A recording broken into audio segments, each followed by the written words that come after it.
dito, palitan nyo yan na instead na DHCP, gawin yung static. Okay? So mag-assign kayo ng static na IP address instead na dynamic na IP address. Connected na tayo ngayon. Ibig sabihin, may internet na yan. So try natin kung may internet na ba talaga yan. Punta tayo sa YouTube. So yan. Play ko. Ayan. Internet na siya, guys. Try natin ito yung play, yung latest na upload natin. So yan, guys, may internet na siya. Ngayon, pagka-connect nyo dito sa inyong modem is walang internet, sasabihin nyo na hindi gumagana, hindi umuubra. Ang gagawin nyo, guys,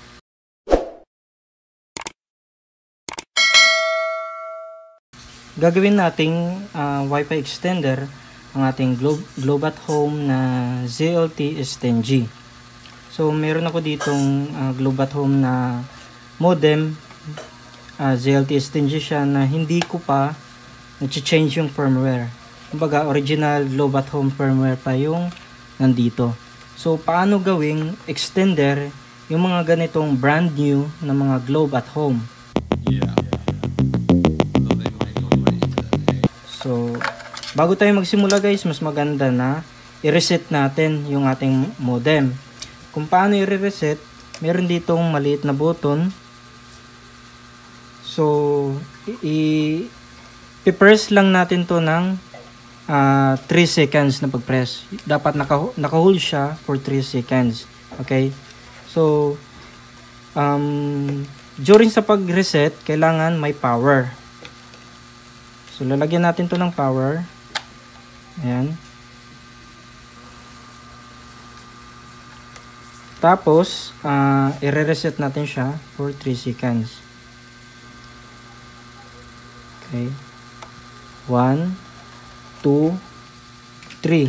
So, mag-off yung ilaw, guys. Ayan, nag-off. Ibig sabihin, magre-reboot siya. So, antayin natin na mag-initialize ulit yung ating modem. So once na-reset nyo na yung anyong modem, so ibabalik ko lang yung takip nito dito. So once na na-reset nyo na yung inyong modem, i-configure na natin siya para gawin nating extended na Wi-Fi sa ating bahay. So i-explain ko sa inyo kung bakit kailangan natin ng Wi-Fi extender. I-extend natin yung kanyang Wi-Fi doon sa malayong lugar. For example, sa kusina, sa labas ng bahay, sa kabilang kwarto, or sa second floor, or kung saang area na hindi naabot ng ating main router. So ngayon, guys, balik tayo dito sa ating modem. Meron tayong kable dito. Itong kable natin, ito yung internet natin na connection galing sa ating source na internet, yung ISP natin na galing sa Converge. So bali yung cable na to, may internet connection na siya. So ang gagawin natin, let's say dito sa kwarto ko hindi abot yung Wi-Fi galing sa pinaka main router ng aming bahay. So i-extend ko yung Wi-Fi gamit itong modem. So take note, guys, itong modem ko is walang signal. Naka-red yung yung color, ibig sabihin walang data or hindi na gumagana yung SIM card. May SIM card dito naka-insert, guys, pero expired na yan. So hindi na natin magagamit yung SIM card na yan. Okay? So ngayon, walang signal, ibig sabihin wala talaga. Walang useless na yung SIM card na naka-insert dito. So ang gagawin natin, guys, i-extend natin ito. Mula doon sa internet, bakit gumamit ako ng LAN cable papunta dito sa modem? Kasi para maganda yung kapit ng internet sa pag-extend natin papunta dito sa modem. So bago ko ito i-insert dito, guys, kukonek muna ako dito sa ating modem para i-configure natin siya.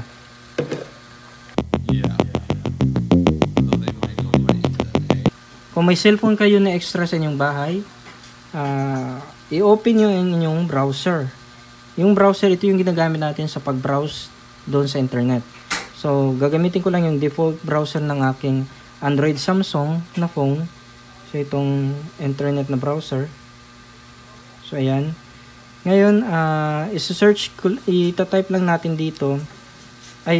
Before that, kailangan kukonek muna tayo dito sa Wi-Fi ng ating modem. Itong modem na gamit natin, na i-configure natin, dito tayo kukonek. So, ang pangalan ng Wi-Fi nito is yan, Globe at Home B716A. So, kukonek tayo dito.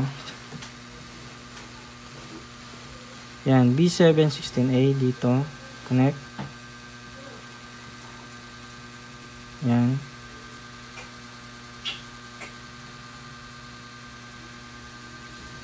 So, ayan. Connected na tayo, guys. Pero wala pa siyang internet ngayon. Okay. Keep Wi-Fi connection. Then, tsaka na natin i-open yung browser natin. Kasi, maglalagin tayo dito sa web dashboard ng ating modem. Okay. Open natin ito. Tapos, yung default address nito is nandito lang din sa likod.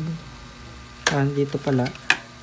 Ayan, itatype mo lang ito dito sa browser ng ating cellphone.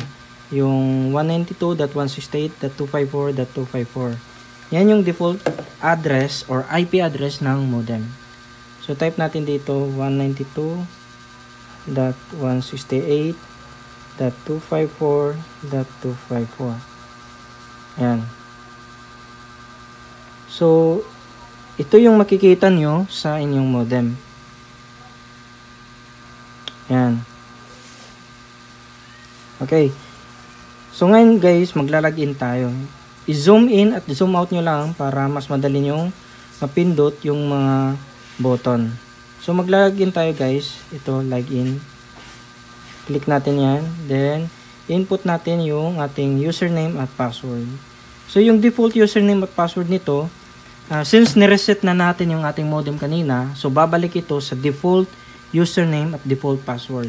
So, nandito lang din yan sa ilalim, yung username at yung password. Ito yung default niya. So, itatype ko dito yung user at yung password is yung default password is Globe LTE login. So, ayan guys. So, dito, pupunta lang tayo sa nakalagin na tayo. So, pupunta tayo sa device settings. Hanapin nyo yung device settings sa taas. And then, dito sa device settings, punta tayo dito sa my advanced settings. Okay? Under sa my device settings, dito sa may bandang kaliwa, yung advanced settings na option. Ayun. So, ngayon, nasa DHCP tayo. So, dito, meron tayong, ayan, may IP address tayo. Ayan. May IP address, may subnet mask, may DHCP server, at saka dito pa sa baba. So, magpo-focus tayo sa IP address, tsaka DHCP server. Ayan. So, nakita nyo guys, yung default IP address nito is 192.168.254.254.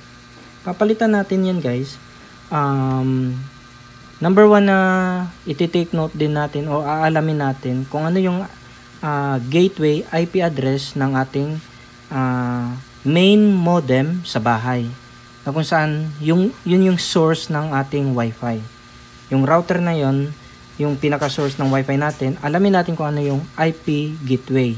So, i-click nyo yung link dito sa may bantang taas ng video na to.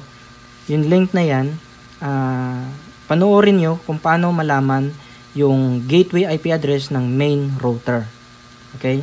So, dito, babaguhin natin yung IP address. Nakita nyo, default IP address pa yung nandito.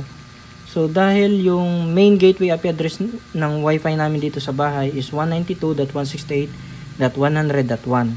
So, dito mag-a-assign ako ng IP address.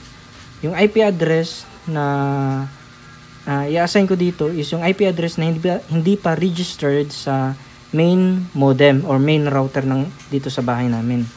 So that 100 192.168.100 so dapat hindi .1 at hindi rin yung .5 given may gumagamit na dito sa bahay namin.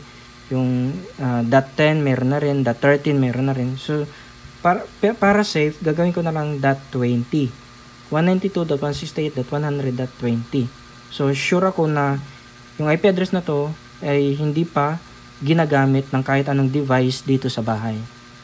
So ngayon, dito makikita natin yung DHCP server naka-enable pa.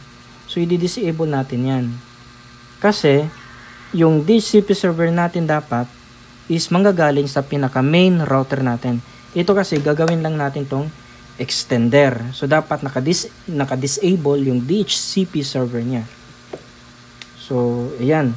So sinet ko yung IP address nito. Yung IP address dito is naka-base doon sa gateway IP address ng main router natin. So which is ginawa ko siyang .20 or 192.168.100.20. Okay. Tapos disable natin yung DHCP server. Pag okay ka na dyan, i-click mo lang yung apply. Then mayroon pang isang dito, dialog box to confirm this configuration. So click ko lang yung yes. Ngayon guys, magre-reset yung ating modem. Na-confirm na natin. Ayan. Tapos magre-reset yung ating modem. Magre-reboot. So, antayin lang natin siya na ma-open.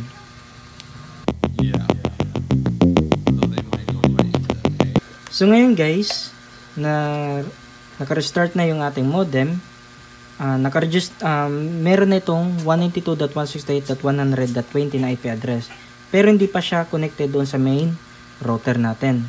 So, para maging connected siya, ito yung cable na to is connected doon sa main router natin. So, i-connect lang natin yan dito sa likod.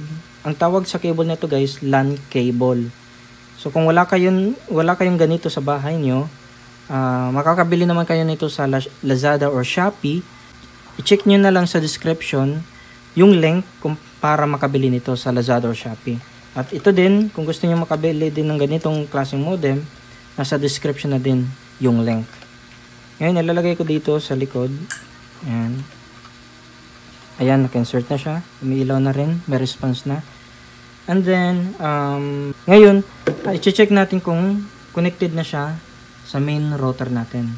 So guys, dito sa computer ko, may ginawa ko ditong program. Yung program nito na written in Python, kaya nitong masagap kung ano yung mga IP address na connected doon sa main modem dito sa bahay.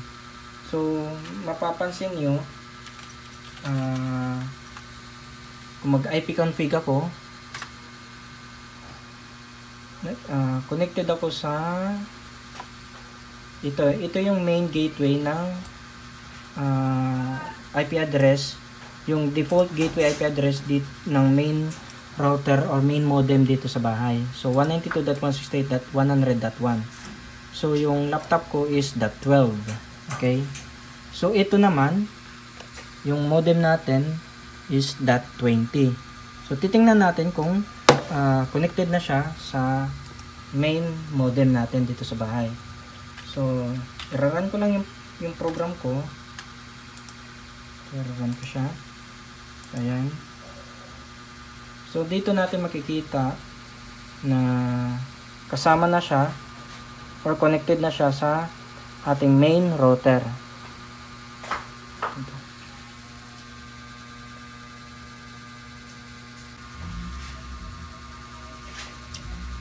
So yun guys, nandito na siya. Ibig sabihin, connected na siya sa main router natin. Ngayon, pwede na tayong kumonek dito sa ating modem. Ito yung extender natin. Assuming na ito yung mag-extend ng wifi natin papunta sa ating kwarto. So, kukunik ako ulit dito sa modem na to. since hindi natin binago yung pangalan ng wifi na to, so kung ano yung nandito sa sticker, ganun din dapat yung masasagap natin. Ito yun. So connected na siya guys. Titingnan natin kung makaka-connect yung ating cellphone dito sa ating extender.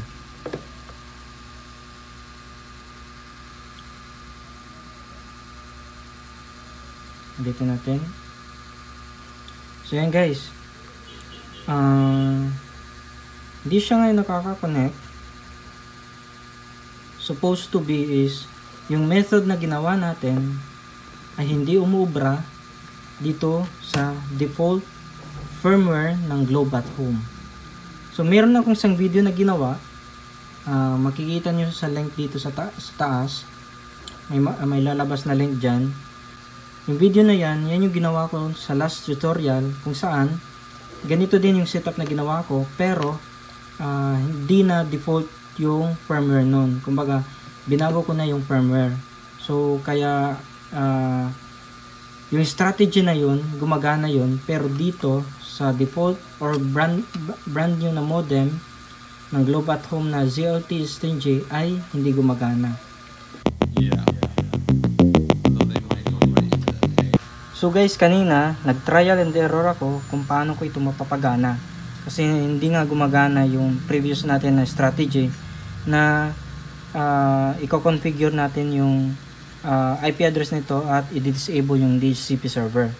So ang ginawa ko guys kanina, tinanggal ko muna yung LAN cable natin galing sa ating main modem, tapos i-reset natin ulit para bumalik sa default yung configuration nito. Kumbaga, kung ano yung factory settings nito, mababalik siya pag i-reset natin.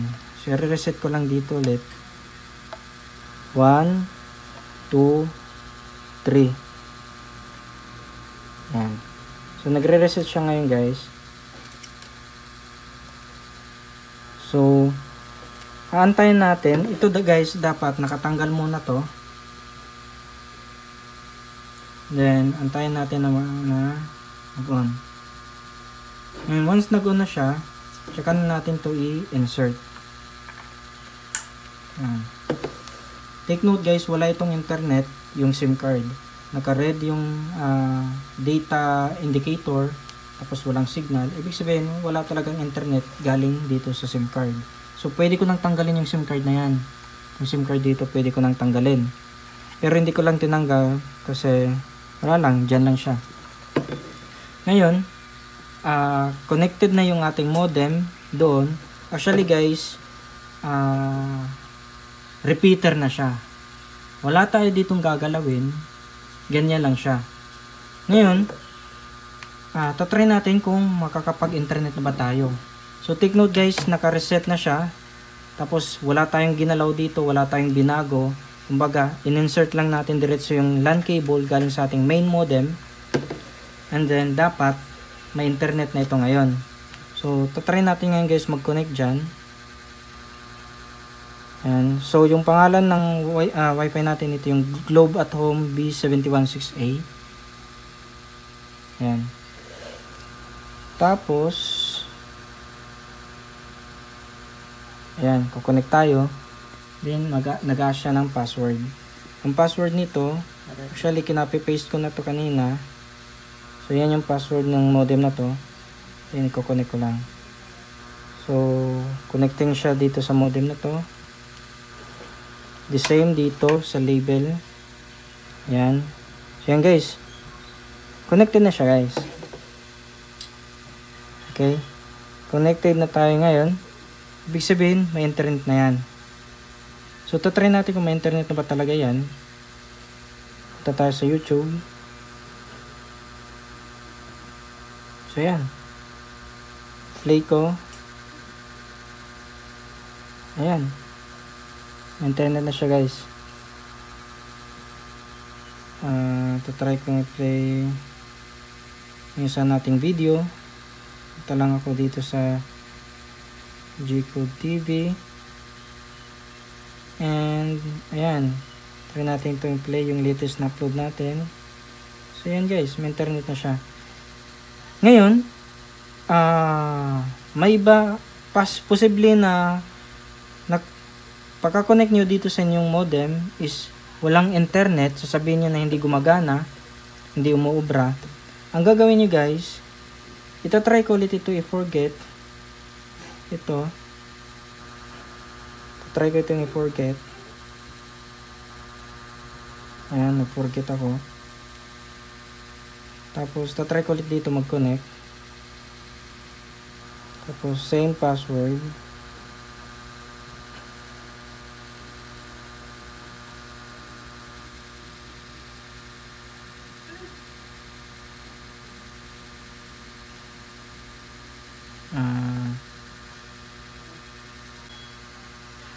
So, mapapansin nyo guys, ganito lang ang gagawin nyo pag ngayon kasi may internet ulit kahit nag-forget ako ng wifi.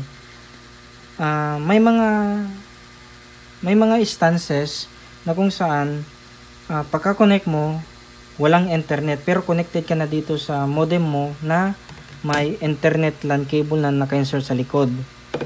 Tapos, pag connect mo, wala pa rin internet yung cellphone mo. Ganito yung gagawin mo.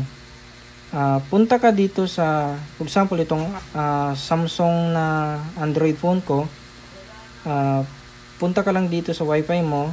Tapos, dito sa details ng wifi na yan, click mo. Then, sa settings niya, hanapin mo yung advanced settings ng kung saan nakakonect yung phone mo na wifi. Okay? Kung anong wifi nakakonect yung phone mo. Hanapin mo yung advanced settings niya. So, ayan, nasa Globe at Home B716A ako. Then, dito sa advanced settings niya, hanapin mo yung IP address. Babaguhin mo dito ngayon yung IP address niya. Instead na siya, dynamic, gawin mong static. And then, usually, tulad sa akin kanina, nang nag-try and error ako, 254 yan. 254.100. Kumbaga, yung IP address na naka-assign sa kung anong IP address dito ng modem natin. So, instead na 100.1 galing dito sa, instead na 100.100 galing dito sa ating main modem. So, ang gagawin nyo, ipaparehas nyo lang kung ano yung IP address na nandito sa ating main modem. Mag-a-assign kayo dito ng IP address na hindi pa naka-assign sa main modem nyo. Okay? So, para klaro guys, yung internet natin na nanggagaling dito, yung gateway nito is 192.168.100.1. Ngayon, mag-a-assign kayo ng IP address na hindi pa nagagamit sa main modem greater than 100.1. Pwedeng 100.2, 100.3, or 100.4. In my case, yung 100.20 ay hindi pa nagagamit. So, pwede yun yung gamitin ko para dito sa aking phone. Tapos, kung ano yung gateway ng main modem nyo, yun yung lalagay nyo dito. In my case, yung sa akin, 100.1, yung gateway ng IP ng main modem ko. Tapos, yung kung ano yung nilagay nyo sa gateway, yun na lang din ilagay nyo sa DNS. Yan, yung DNS. Ngayon, yan lang guys yung gagalawin nyo. Yung IP address, yung gateway, tsaka yung DNS. Tapos, isa-save nyo yan. Okay? Ngayon, try kong ito i-save. Ayan. So, ayan. May internet pa rin ako. Kasi inassign ko sa IP address na hindi pa nagagamit sa main modem ko. Kasi pag naglagay kayo dyan ng IP address na gamit na, or existing na siya, hindi yun uubra. Mag-error yun. So, ngayon, naka-static ngayon yung IP address ko. So, check ko kung may internet pa rin ba ako. Ayan, may internet pa rin ako guys. Try ko to. Ayan, may internet pa rin tayo. So, ganun lang yung gagawin nyo guys. Pag walang internet, yung phone nyo, kahit nakakonect na kayo dito, tapos naka-insert na dito yung LAN cable, pumunta lang kayo sa advanced settings ng kung anong wifi kayo nakakonect. Tapos dito, then yan, yung advanced. Tapos, yan, makikita nyo yung mga settings na yan. Dito, palitan nyo yan na instead na DHCP, gawin yung static. Okay? So mag-assign kayo ng static na IP address instead na dynamic na IP address. So, tapos i-save nyo lang. So ganun lang. Pagkatapos nun, dapat may internet na kayo. Yan yung pag-config dito sa ating main modem. Take note, wala tayong ditong binago. Ni-reset lang natin, pinower on, nilagay yung LAN cable na may internet, then yun na, okay na yun. So yung technique na to, uubra lang pag mga brand new or hindi pa nagagalaw yung firmware ng ating Globe at Home model ZLT S10G. So kung ganito yung modem mo sa bahay nyo, ganyahin mo yung ginawa ko ngayon. Okay? Thank you guys. Hopefully na may natutunan kayo dito. If nagkaroon kayo, may na-encounter kayo na problema, just write in, sa comment section ng video na to. Or kung hindi umubra sa inyo yung ano na to, strategy, please let me know sa comment section. Thank you.